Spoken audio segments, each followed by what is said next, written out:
كاين بزاف د الناس في المجتمع ديالنا اللي كيعيشوا الفقر وقلة الأشياء اللي حتى هما من حقهم تكون عندهم، ولكن كيحمدوا الله وكيشكروا الله سبحانه وتعالى على داك الشيء اللي قسم. وبعض المرات كيكون الفقر هو سر السعادة ديالنا، حيت كتكون واحد العيشة اللي ما فيها لا صداع لا مشاكل. وبعض المرات كيكونوا الفلوس هما السبب الدمار والفلاس ديالنا، خصوصا ملي كيكونوا فلوس الحرام او عن طريق السحر والشعوذة، او بمعنى اخر كنوزة. وهادشي اللي غنشوفو كاملين في هاد القصة ديالنا ان شاء الله يا ربي، اللي عامرة تشويق ودراما وخوف، حيت هاد القصة هادي من أحسن القصص اللي سمعتهم. وبملاحظة كاين بزاف ديال اليوتيوبرز عاودوا القصة د هاد السيد هذا. أنا بطريقتي تسنت واستمتع وشت بلاصة ترونكيل، قهوة ولا أتاي تحلي بيهم الكليسة دي.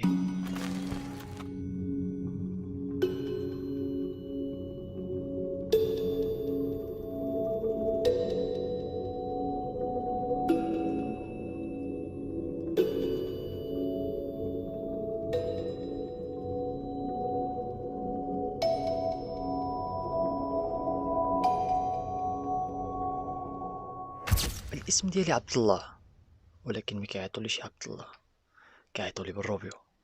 في العمر ديالي 39 سنة، مزوج وعندي بنية. كنت مجوج بواحد المرة اللي صابرة معايا، ما كتقول جيب لي، ما كتقول عطيني حتى شي حاجه، راضيه بداكشي اللي قسم الله سبحانه وتعالى، وراضيه بالحاله ديالنا.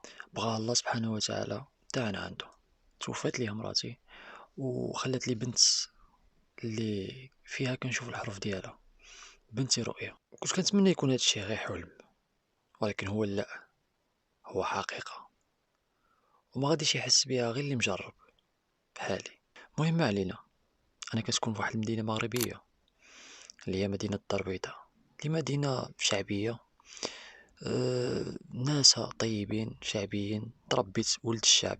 فين ما كنتي كدور وجهك على اليمين او على الشمال كتلقى الوقوات ديال الوداد، الوقوات ديال الرجاء. الناس كتلقاهم في الشارع لابسين تونيات ديال الوداد الرجاء الى اخره. يعني الناس مولوعين بكرة القدم. كنت كاري دار، او بمعنى اخر ماشي دار انما هو بيت في السطح، كنت مربي فيه بنتي الصغيرة وكانت معايا الوالدة. الحمد لله تقاتلت وصبرت وجمعت واحد البركة اللي قدرت نشري بها واحد الفركونيط. واخا ما كنتش مولف بانني غنخدم في الفركونيط، ولكن كنت كنقول دابا نولف، اي خدمه راه غتولف عليا. مع الوقت بديت كنجمع الكليان، اللي عنده شي سخره كنديها، اللي عنده شي رحيل كنديه. نهار د الحد كنمشي نهز الناس من السوق ونديهم ديورهم. المهم كل نهار وكيفاش، مره 50 درهم، مره 100 درهم، مرة 150، على حسب النهار. النهار اللي كيكون مزوهر كتوصل لك 250 300 درهم، والحمد لله على كل حال. ونفس الروتين كيتعاود على طول 6 شهور، حتى لواحد النهار اللي غيتبدل كلشي في حياتي، اللي غتبدل حياتي فاعلة عليها، واللي العقل الانسان ما غاديش يتقبل هادشي هذا كامل.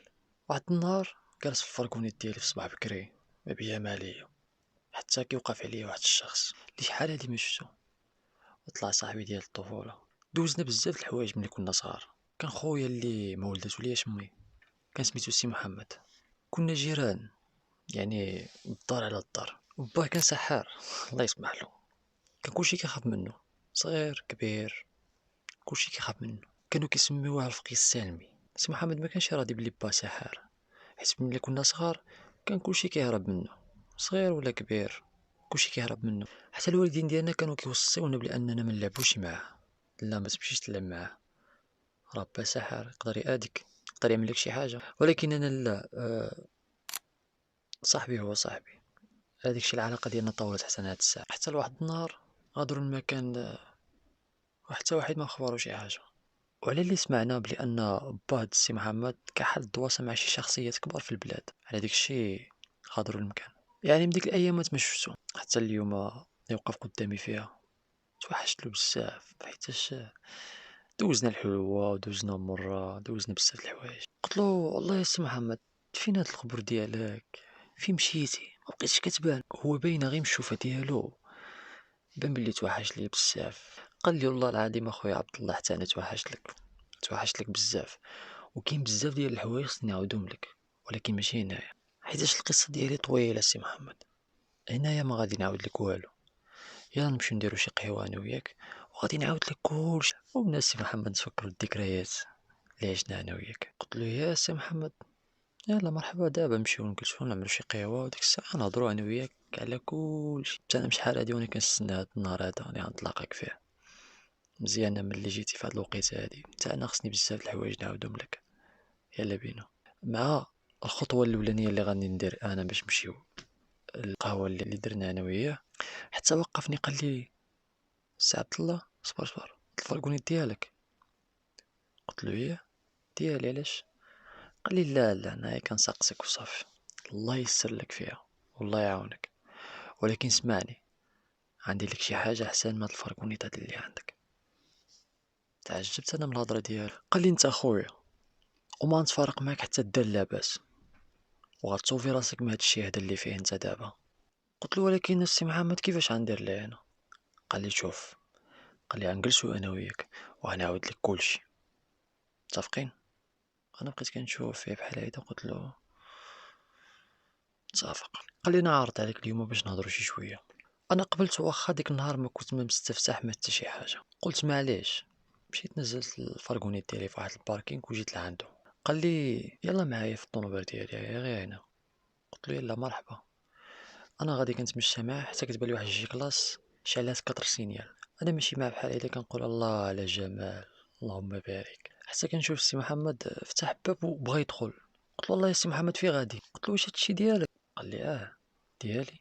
بقيت مصدوم حيتاش انا عارف سي محمد وعارف الحاله الماديه ديالو كيفاش عامله، يعني هو تربى معايا وعارف كيفاش عاش، ولكن حتى لهادي تصدمني الصراحه. حتى قطع لي الصدمه ديالي وقال لي سي عبد الله سبحان الله. قلت له لا لا ما ديش عليا، انا غير ملي كنشوف الجامعه الالماني كندوخ صراحه. الله يبارك لك فيها سي محمد. قال لي اللهم امين، وحتى انت دير بحال سي عبد الله، كون هاني انا معك حتى دير بحالها. بقيت كنشوف قلت له كيفاش بغيتيني انا ندير وحده بحال هادي؟ راه عرفتي شحال ساويه هادي؟ راه زبالة د الفلوس، ولكن انا مقاتل غير مع الكرا والماء والضو والمصروف الدار. كيفاش بغيتيني سي محمد ندير انا شي وحده بحال هادي؟ راه ميمكنش ميمكنش. قلت له بلاتي ياك ما كتبيع الحشيش ولا الغابره ولا داكشي ديال التخرويط؟ قال لي الله يهديك السي عبد الله، اش من حشيش من غابره علي؟ انا قلت لك حتى نمشيو ونجلسو وغادي نشرح لك كلشي، وكون هاني غادي تقبلي ان شاء الله يا ربي. من بعد ما عرض عليا السي محمد مشينا انا وياه لواحد الريستورانتي كبيره وواعره، وبلا ما نهضروا على الماكله حيت الصراحه اول مره غناكل ديك الماكله هذيك. مع انا مولف مع ماكله مول الكرارس غير ب3 دراهم كيعطيك خبزه معمره بالحوت وقاتل به الجوع. المهم ملي جلسنا انا والسي محمد سقساني على حياتي وكيفاش دوزت حياتي ملي ما كانش هو، وسقساني على حتى الحاله الماديه ديالي واش مزيان ولا ماشي مزيان. انا الصراحه عاودت للسي محمد كلشي حيتاش هو الخوا ديالي وما نقدرش نعمل نخبى عليه شي حاجه. ملي عاودت السي محمد هادشي هذا كامل طلعت له في عينو كندبر الدموع معصور، حيت كان باينه بلي تاثر بالكلام ديالي. حيت نتوما كتعرفوا كبرنا مع بعضياتنا، يعني كنعاودو كلشي من بعضياتنا وما كنبغيوش نشوفو شي واحد ناقص فينا. من بعد ما ساليت المعاوده ديالي ليلو جا الدور ديالي حتى انا نسقسيه.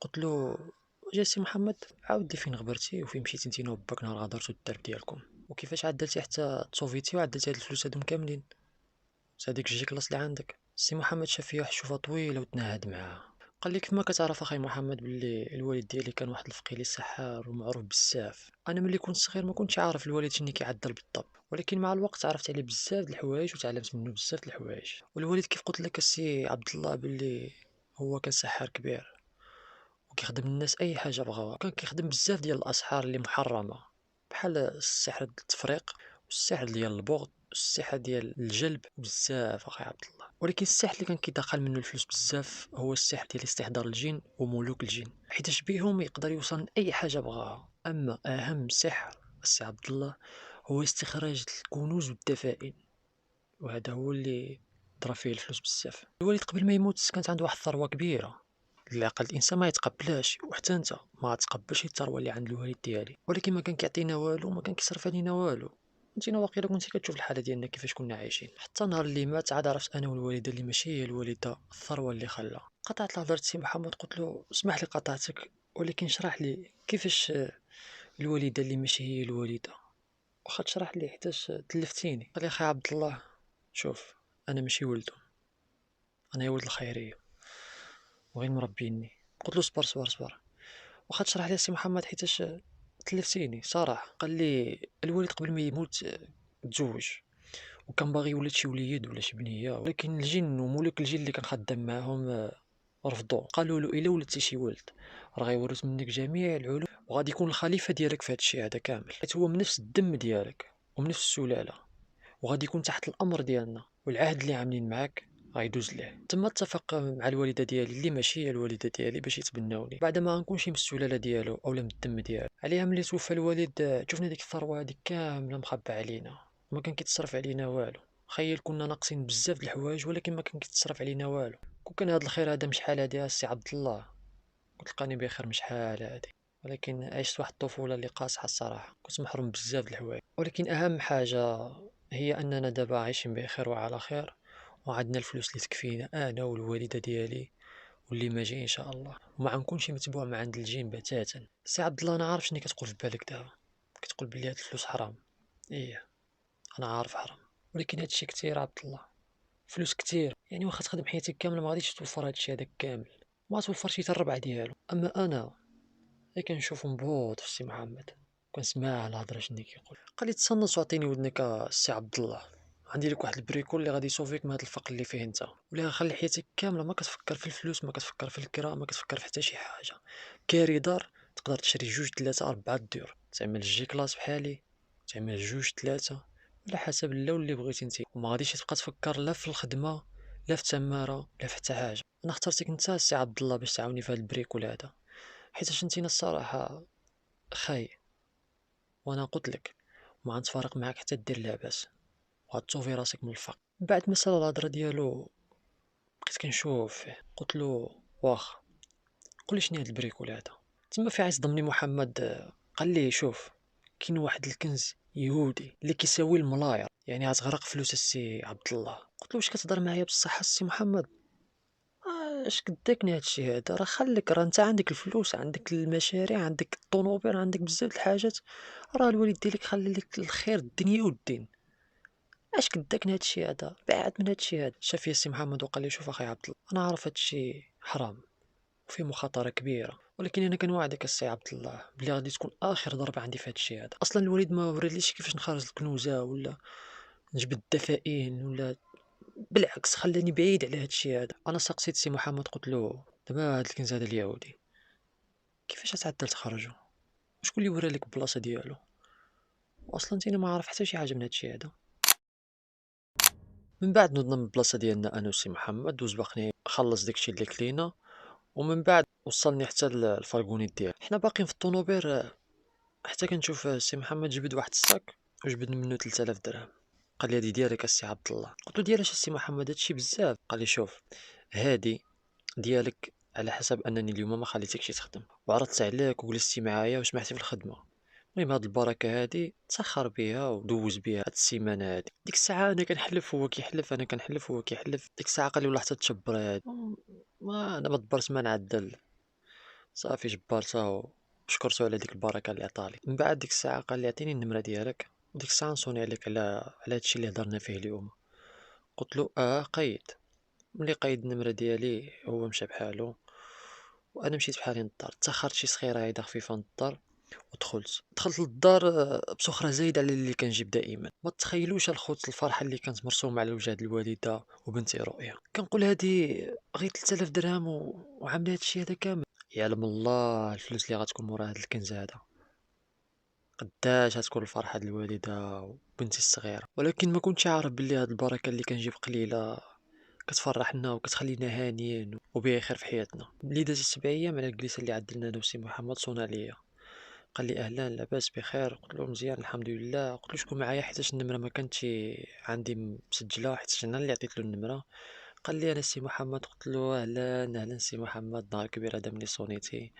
قال لي مزيان الحمد لله الحمد لله. من بعد قال لي من هنايا 4 ساعات السي عبد الله راه غادي نتلاقاو في موطع فلان فلاني. قلت له مرحبا. ديك الساعه جبرت الطريق مشيت ديك البلاصه اللي قال لي السي محمد. ملي وصلت كندبرو هو والفقيه اللي غادي يخرجوا تخيل هاد السيد هذا اللي كنقولوا عليه فقيه واللي شفتو انا كان لابس الكومبلي كان تقريبا عنده ديك 45 سنة.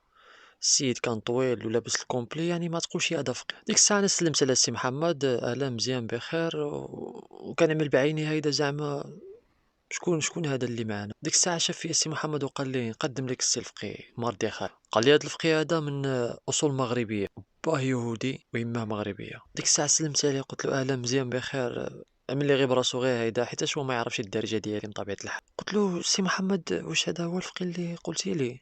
كيبان لابس مزيان ويهودي من الفوق. قال لي السي عبد الله هذا فقيه يهودي، وفقيه واعر، يعني اي كنز في العالم يقدر يجبده، وراه ورث هاد الشي هذا من جدود جدودو. وباش تعرف السي عبد الله باللي السحر اليهودي هو اصعب سحر كاين في العالم. والكنز اللي غنجبدو هو اليوم السي عبد الله كنز كبير وقديم ومحروس من طرف قبيلة الجن اليهودي. وحتى ديك الورقة اللي وريت لك قبيلتي في القهوة، ولا ديك التقييدة اللي ما عرفتيهاش، هذيك راه مكتوبة بالعبرية. على داك الشيء هذا الكنز هذا ما غادي يجبدو حتى شي واحد الا اذا كان شي واحد اللي كيفهم العبرية مزيان. ديك الساعة انا عاد عرفت كلشي، ومن بعد قلت له براسكم السي محمد، نتوما كتعرفوا هاد الشيء هذا، انا ما كنعرفو والو في هاد الشيء هذا، واخا تشرح لي حياتك كاملة ما غنعرف والو. نتوما كتعرفوا هاد الشيء هذا، الله يعاونكم. ديك الساعة شاف فيا السي محمد وقال لي شوف السي عبد الله، راه ما تخاف من حتى شي حاجة، كون هاني، هاد الفقيه اللي معنا راه مجهد بزاف، كيخرج جميع الكنوز وكيشطح اي جن بغاه.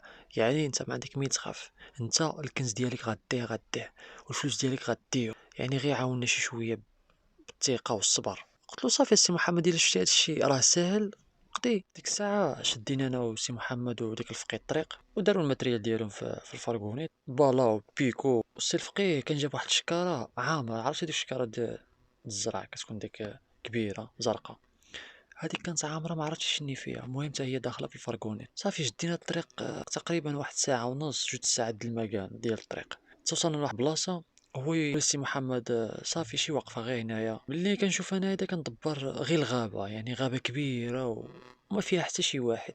قال لي السي محمد راه ما غنزلوش دابا حتى تغرب الشمس شي شوية، عادي حتى كنقدر ندخلو، حيت انت كتعرف السي عبد الله راه كاين الغاشي هنايا ويقدر يجبد لنا المشاكل. صافي حتى استنينا الظلمه طاحت، عادي تك قال لي السي محمد دابا نقدر نمشيو.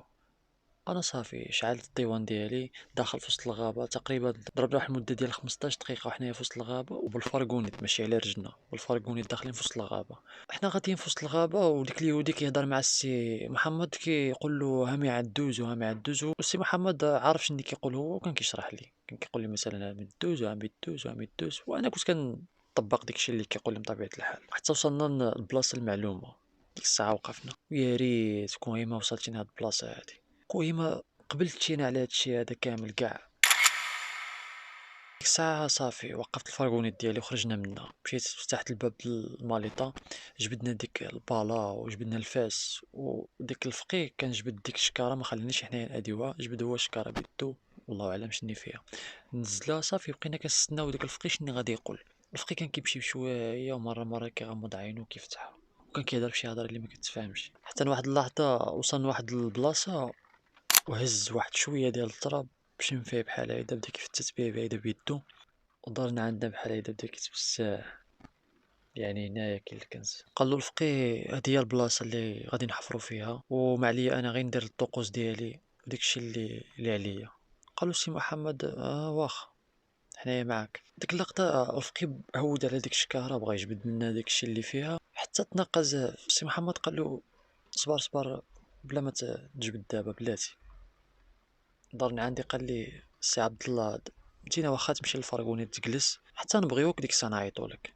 انا بقيت مستعجب على هادشي هذا، قلت له صافي انا غنمشي دابا. تتناقز الفقيه قال لي صبر بلاتي. قال له الا ما حضر شي عبد الله الطقوس اللي غنخرجوا به الكنز، يعني الحراس ديال الكنز غادي يعرفونا غير انا وياك اللي كاينين. وعرفني على ما كنهضر السي محمد.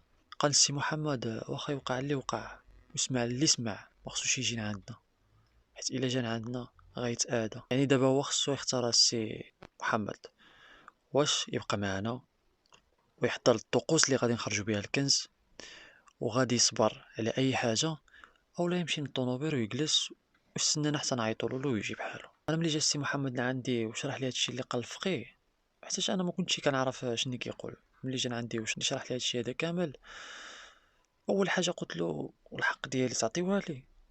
قال لي بطبيعة الحال الحق ديالك راه كاين وموجود، كون هاني من هاد الناحية هادي بلا ما تخاف. انا ديك الساعة جاوبتو قلت له صافي اخي محمد انا غنمشي للطونوبير وانتوما تتساليو ديك الساعة عيطولي. قال لي صافي السي عبد الله على راحتك. قال لي ولكن هادشي غادي يكون طويل شي شوية عبد الله، ساعة ولا ساعة ونص تقريبا بحال هكداك.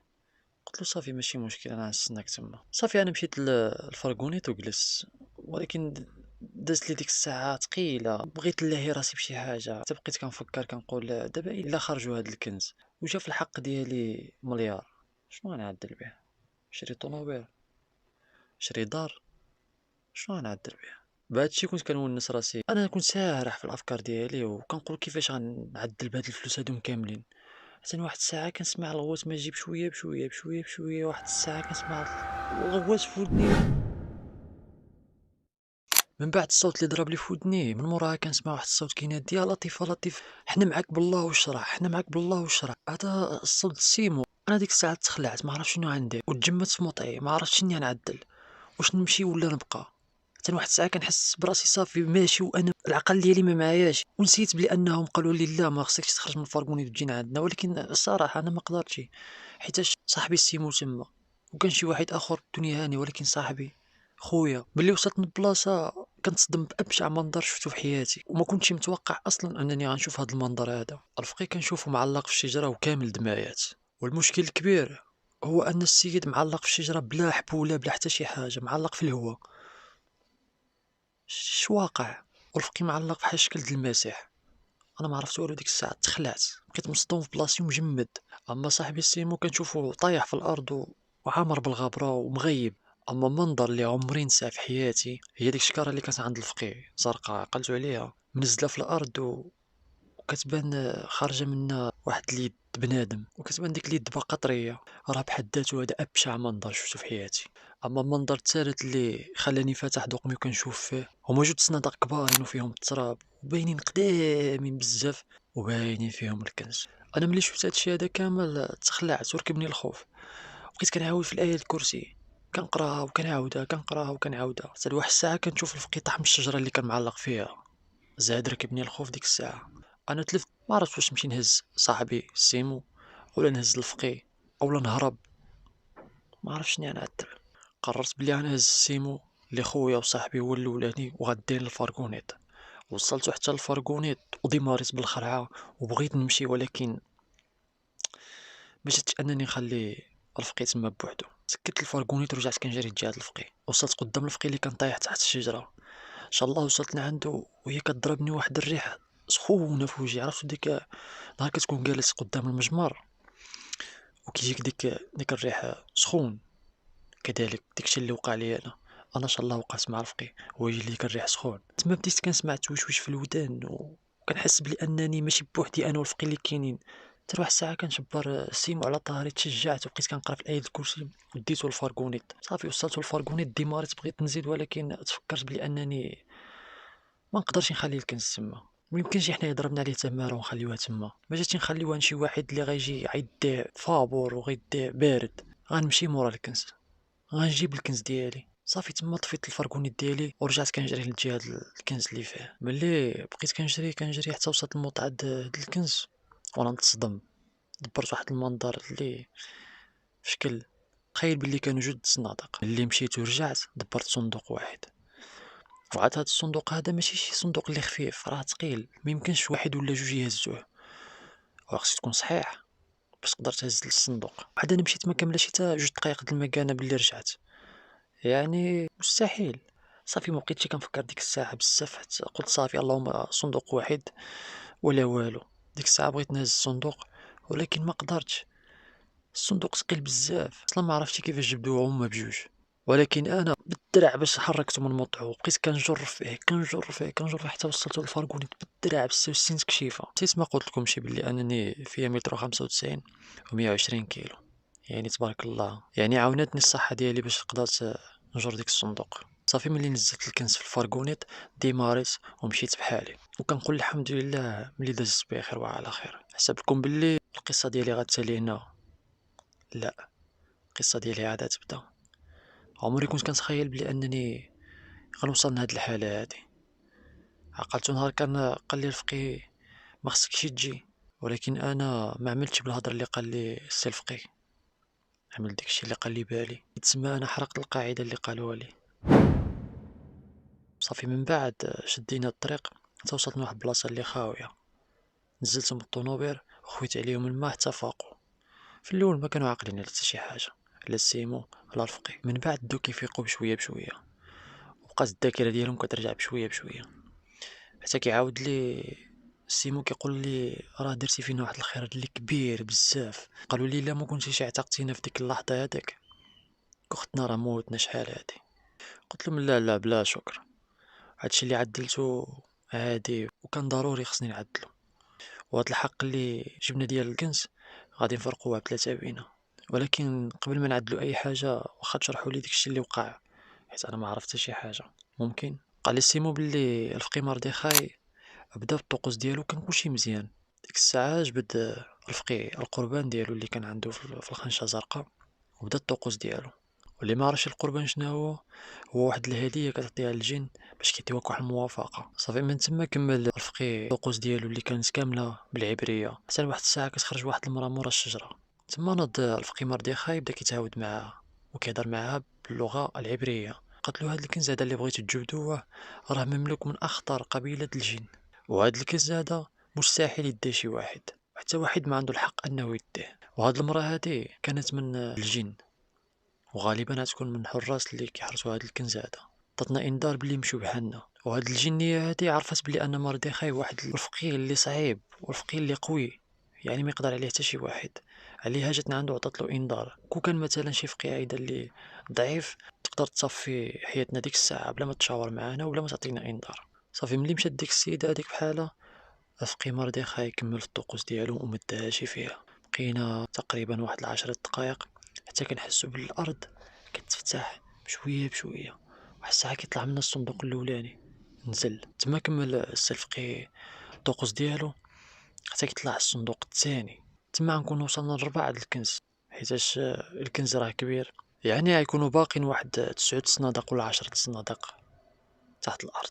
الفقي مردخاي كمل في الطقوس ديالو باش نخرجوا الصندوق الثالث والرابع والخامس، حتى لواحد الساعه كيخرج واحد التصور كحل من الجهه ديال الشجره اللي خرجت فيها هذيك المراه، وتم قصدنا. كيقصد الفقيه كيضرب واحد الضربه كيلصقو مع الشجره. صافي انا ملي شفت داك الشيء هذاك تخلعت، بقيت كنغوت وكنقول يا لطيف يا لطيف معكم بالله والشرع معكم بالله والشرع. حتى لواحد الساعه كنغيب بقيت عاقل على حتى شي حاجه. السي الفقيه شرح لينا قال لنا باللي الا ما كانش جا السي عبد الله من عندنا كنا غنمشيو نتحاكموا عند قبيلة الجن، وغادي نتحاكموا بتهمة تعدينا على القبيلة الحارسة على الكنز. والقرار اللي غادي يكون في ديك المحكمة هو غادي نموتوا، غادي يصفيو عنا. ولكن السي عبد الله راك دخلتي في الوقت المناسب، وقفتي هادشي هذا كامل.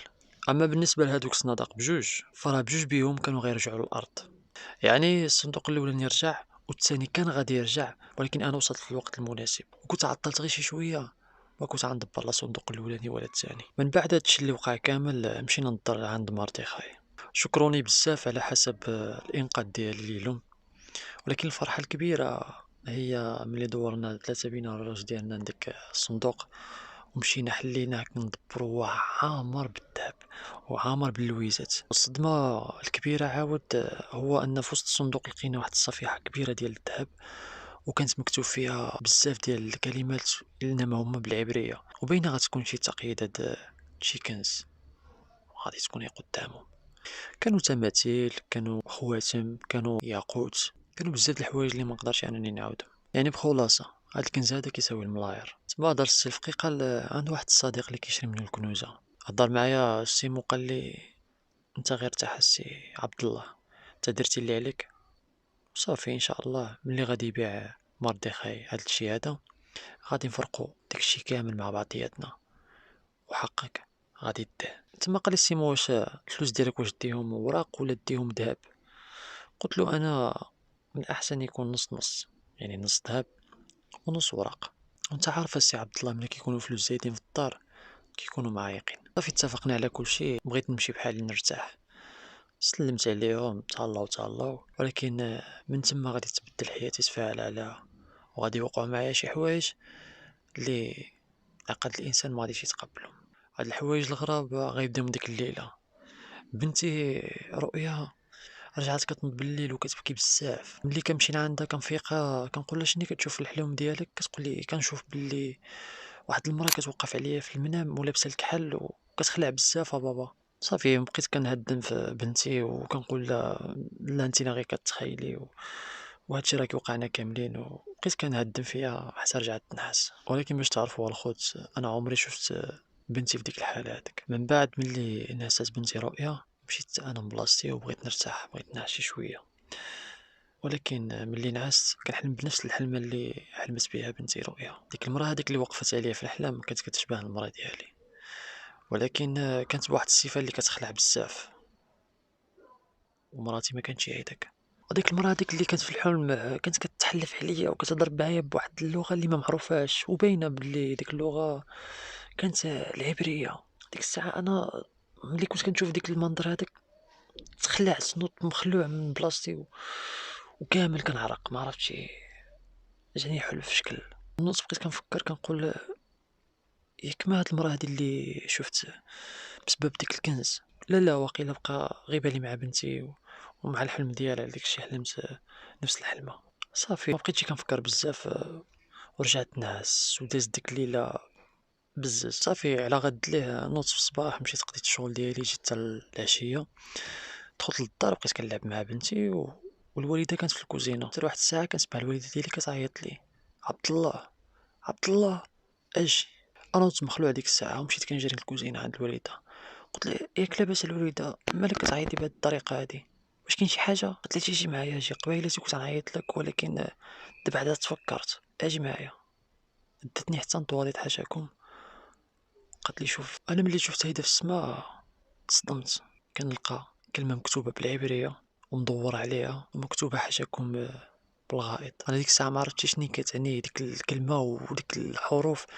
ديك الساعه صبرت التليفون صورته وصرت لصاحبي السيمو قلت له شنو هادشي هذا. ديك الساعه الوالده ديالي كانت مخلوعه بزاف قلت لها شوف الوالده ما تخاف من حتى شي حاجه، طلق القران في الدار وما تخاف من حتى شي حاجه وغادي يكون غير الخير ان شاء الله يا ربي. اما انا هادشي كان خالعني بزاف، خصوصا ملي وقع داكشي مع بنتي وداكشي اللي شفت انا في الحلم وهادشي اليوم بزاف. هادشي ديك الساعه جاوبني السيمو وهو متفسف، يعني كيبان عليه حتى هو خوفان ومخلوع، حيت هو كان سارد لمرديخاي ديك التصويره هادي. هو جاوبو مرديخاي قال له ديك التصويره شنو كتعني، ولكن السيمو ما قاليش شنو كتعني ديك التصويره كاع. ان شاء الله قال لي عبد الله ما تخاف من حتى شي حاجه. انا جاتني ديك الهضره ديالو بشكل، حيتاش انا عارف السي محمد وعارفه مزيان، وعارف انا نهار اللي كيخبي عليه شي حاجه ونهار اللي كيقول لي الصراحه، وانا عارف بلي خبي عليا ما بغاش يقول لي. المهم ديك الساعه نعسنا وفي نفس الوقت اللي كان فقدت فيها بنتي الصغيره رؤيا فقدت فيها اليوم وفي نفس الساعه. وملي مشيت عندها كنجري برسا كتبكي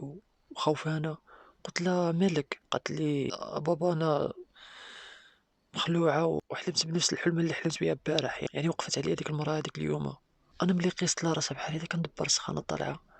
ديك الساعه هزيتها وديتها للسبيطار كنجري. صافي ديك الساعه ديتها للسبيطار ضربوا لها الابره وحتى تكلمت شي شويه عاد رجعنا للدار. ولكن الصراحه كانت واحد الليله اللي صعيبه بزاف. انا صافي ملي نزلت بنتي الصغيره باش تنعس كنت راجع لبيتي وكنشوف واحد المنظر اللي صراحه